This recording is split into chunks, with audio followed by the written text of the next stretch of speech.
Prologue. The night air cut through my skin as I stumbled through the forest, blood and sweat soaking my torn clothes. Each breath felt like a blade, each step a reminder of my broken body.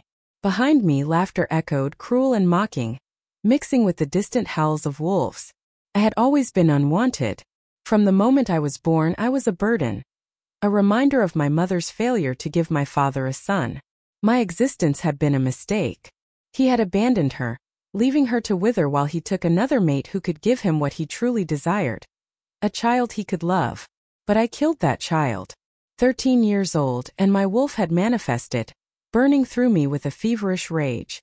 I had gone to the lake, seeking relief from the fire inside, and she followed. I didn't mean to shift. I didn't mean to crack the ice. But I did, and the water swallowed her whole. I tried to save her. I had tried. But no one cared about that. I became a killer, the cursed child. My father couldn't even look at me, and Luna, my stepmother, made sure I paid for my mistake.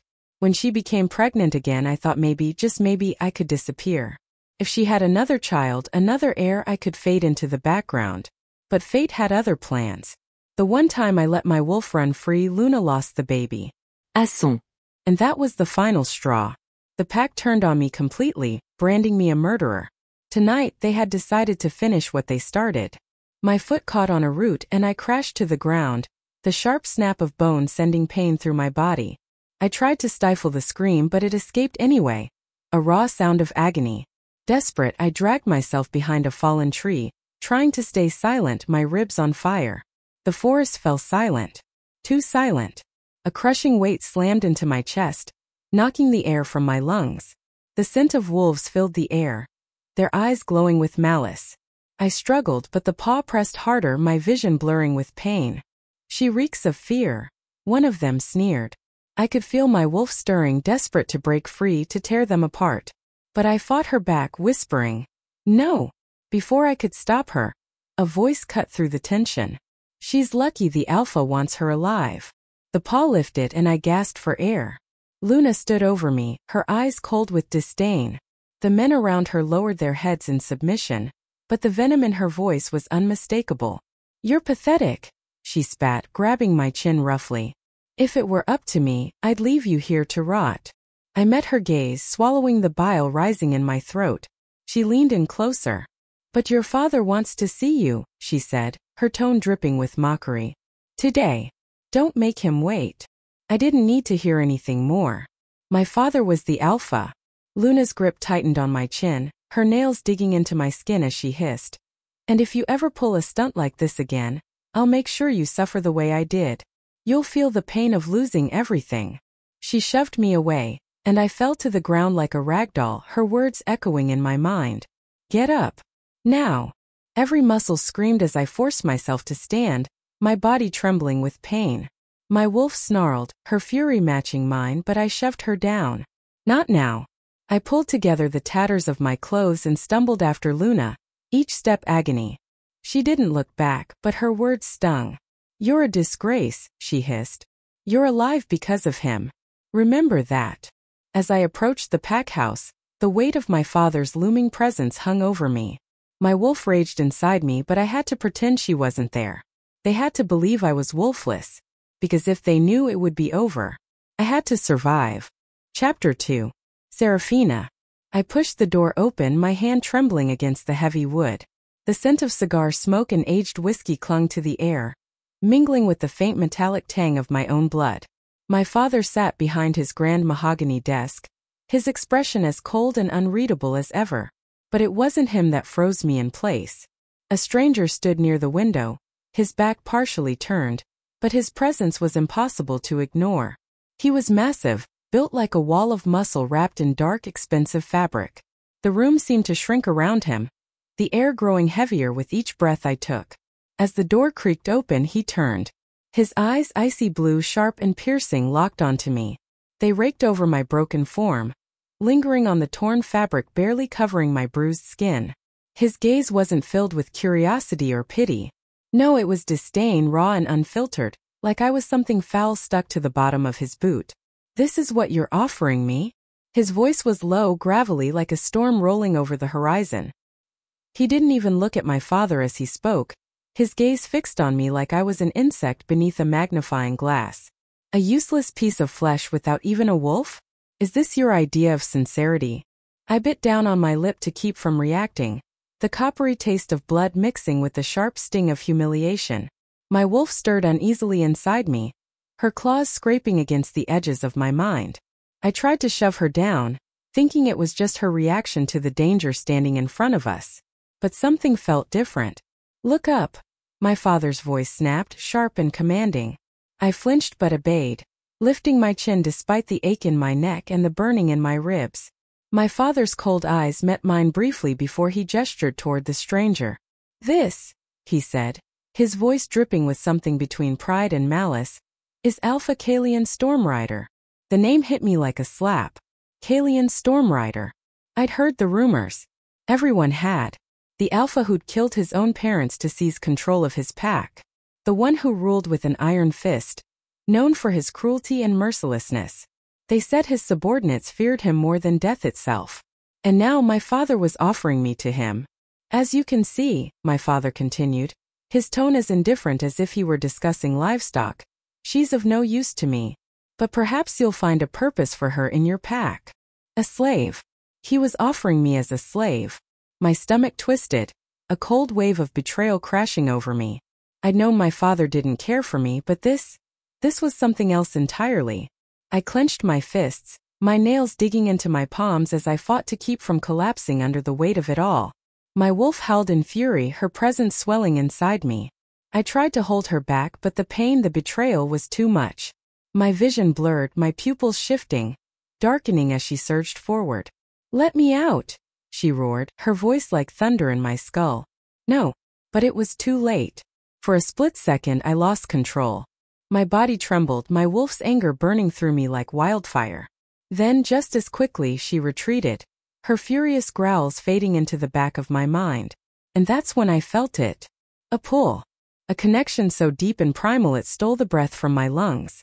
I gasped, my heart pounding as realization hit me like a punch to the gut. Kaelion Stormrider was my mate. His eyes narrowed, the corner of his mouth curling into something between a sneer and a smirk. He knew. He felt it too.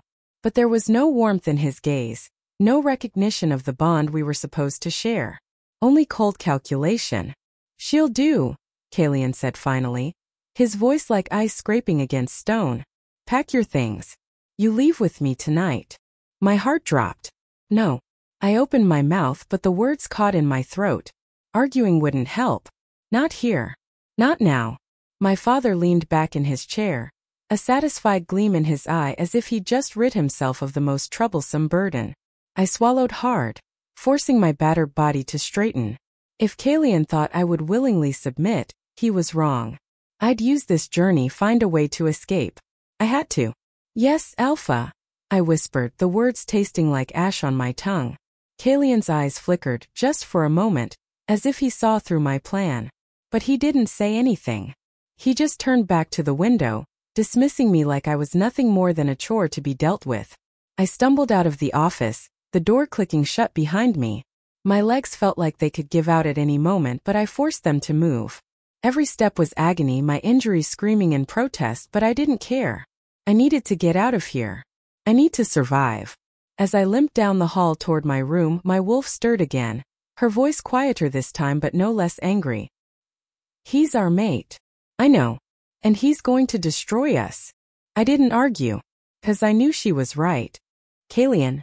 I stood by the black SUV, arms crossed, as the packhouse door creaked open.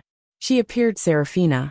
She was barely holding herself together, each step looking like it might be her last. Her skin was pale, sickly, and bruises bloomed across every visible inch of her body, like she'd been dragged through hell. Pathetic. I watched her limp toward me, her gaze unfocused, her lips trembling as if she was mumbling something to herself. She didn't even make it halfway before her knees buckled. She stumbled forward, collapsing right into me.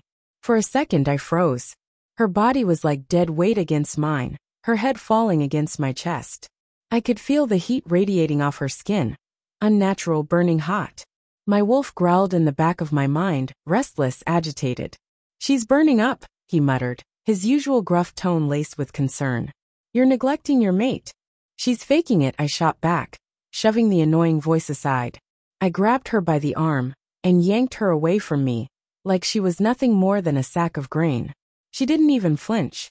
Her body hung limp, her head lolling to the side, a weak, unconscious mess. TCH, I muttered under my breath.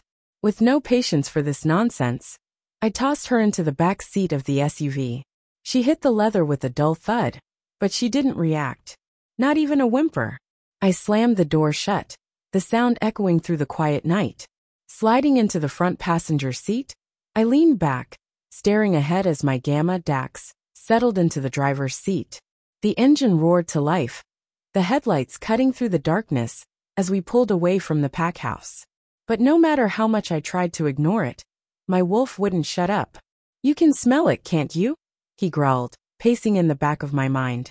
She's sick. Fever's high. She reeks of infection. I clenched my jaw, refusing to acknowledge him. But he was right. The stench of sweat, blood, and something sour, like rotting flesh, filled the car, creeping into my senses. You left us single till 25, and now you're ignoring our mate? You're a damn fool. My wolf spat, his voice a low, irritated rumble. I exhaled sharply through my nose and risked a glance into the rearview mirror. She lay there motionless, her face turned slightly toward the window. The moonlight streaming through the glass highlighted the sharp angles of her cheekbones, too pronounced from what had to be months, if not years, of neglect. Her lips were cracked dry, and her skin was ghostly pale beneath the smears of dirt and dried blood. She looked fragile, breakable. It irritated me. She's weak, I muttered, my voice low enough that only Dax might hear. Useless. But my wolf wasn't buying it. I could feel his judgment, his disdain directed at me this time. She's not weak. You're blind.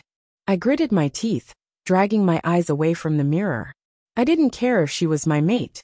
I didn't want a mate. I'd built my pack, my reputation, without needing anyone. And I sure as hell didn't need some half-dead Omega dragging me down.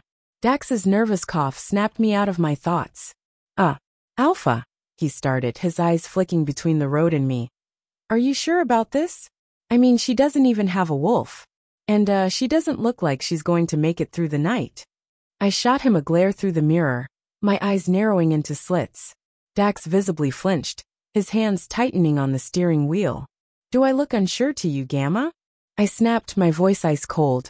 No, Alpha, he muttered quickly, his shoulders stiffening. Just thought I'd ask. I leaned back in my seat, my jaw clenched so tight it ached. But Dax's words echoed in my head, mixing with my wolf's constant growling. She didn't seem like she had a wolf back there in the office. She was beaten down, submissive, nothing more than a broken girl. But there was something that didn't sit right with me, because I felt her wolf. When I stood in that office, looking down at her like she was beneath me, her wolf had stirred. It had cursed at me. Me. No Omega without a wolf could do that. No one without a spirit burning inside them could radiate that level of defiance, even if it was buried beneath layers of pain. There was more to this story. Much more. And I didn't trust it. Not for a second. Her father was a manipulative bastard. Everyone knew that. Why the hell would he offer me his daughter unless he had an angle? Maybe Seraphina wasn't as broken as she looked. Maybe this was all some ploy. A trap. I wasn't about to be anyone's fool. I turned slightly in my seat, glancing back at her limp form again. Keep her under 24/7 surveillance, I ordered Dax flatly. I want eyes on her at all times. If she so much as breathes wrong, I want to know. Yes, Alpha, Dax responded quickly, but I could still hear the unease in his voice. I watched as Seraphina stirred slightly, a soft, pained sound escaping her lips. Her brow furrowed, and she shifted like she was trying to wake up but couldn't. My wolf growled low in my mind, his frustration bleeding into my own thoughts. You're an idiot if you think she's faking this. I ignored him, but deep down a part of me wondered if maybe, just maybe, he was right. Seraphina's POV. I wasn't sure how long I'd been unconscious, but when I finally woke, my body felt like it had been trampled by a stampede. Every muscle screamed, and the dull, persistent ache in my ribs told me they were either cracked or bruised. Probably both. My head throbbed, and my mouth was dry, the taste of copper lingering on my tongue. The first thing I noticed was the sterile smell. Not of a hospital, but of something colder, harsher. The faint scent of leather, pine, and something distinctly him. Kaelion. I opened my eyes to unfamiliar surroundings. A spacious room with minimal furniture. A bed, a dresser, and a small chair tucked against the far wall. The walls were a muted gray, matching the coldness in the air. I tried to sit up, but a sharp pain shot through my side, forcing me to bite down on a gasp. That's when I noticed the door. Locked. Every day, I checked it, hoping maybe, just maybe, someone had forgotten to lock it. But no. Kaelion wasn't careless. However, the window. It wasn't barred. It opened. The idea burrowed into my mind like a stubborn weed. Each morning, I'd sit by the window, staring out at the dense forest beyond the compound walls. The distance wasn't impossible. If I could just muster enough strength, I could make it. But my wolf wasn't on board.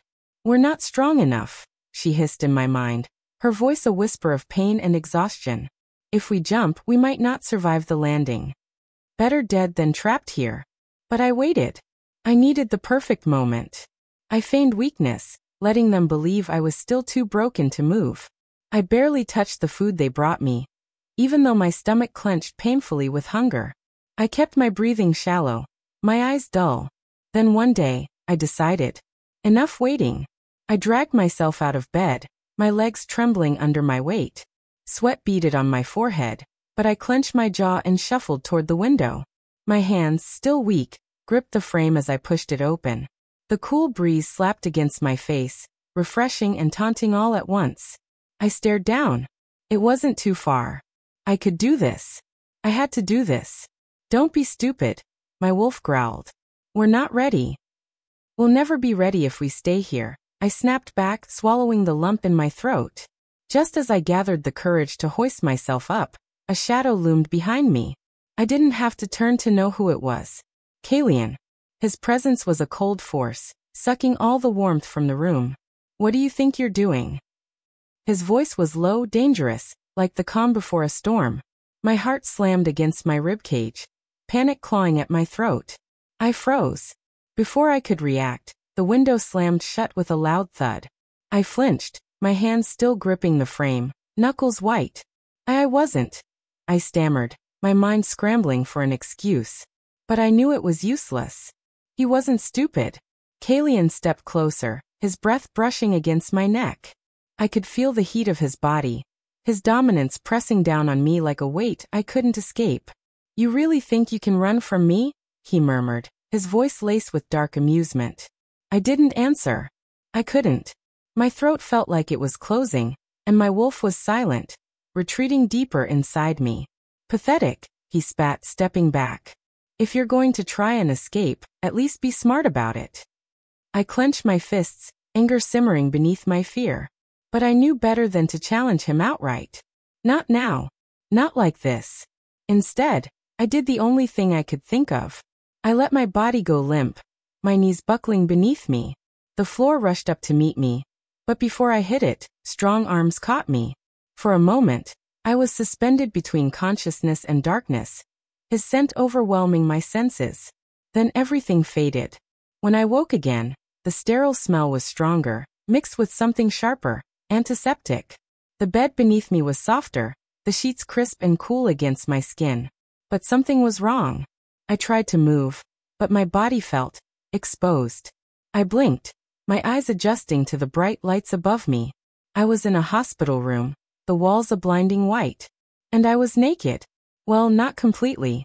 Bandages were wrapped tightly around my ribs and chest, covering the worst of my injuries, but the rest of me. I swallowed hard, my heart pounding in my chest. Where were my clothes? The door creaked open, and I snapped my head toward the sound, my heart thundering in my chest. Panic clawed at me. My hand shot up to my neck before I could stop it. The spot where Kaelion's mating mark would be if he had claimed me. But it was bare. The worst part wasn't the emptiness of my skin. It was the fact that I'd checked at all. Because now I was sure. I felt the bond. And judging by the slow, knowing curl of Kaelion's lips as his eyes locked on my trembling fingers, he knew that I knew. Damn it. He stepped inside, his gaze sweeping over me with a predatory sharpness that made my skin prickle.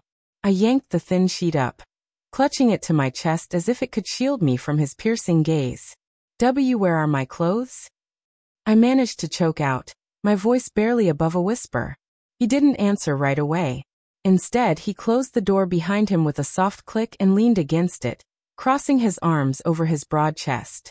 For medical purposes, he said finally, his voice calm, almost bored. Your injuries needed attention.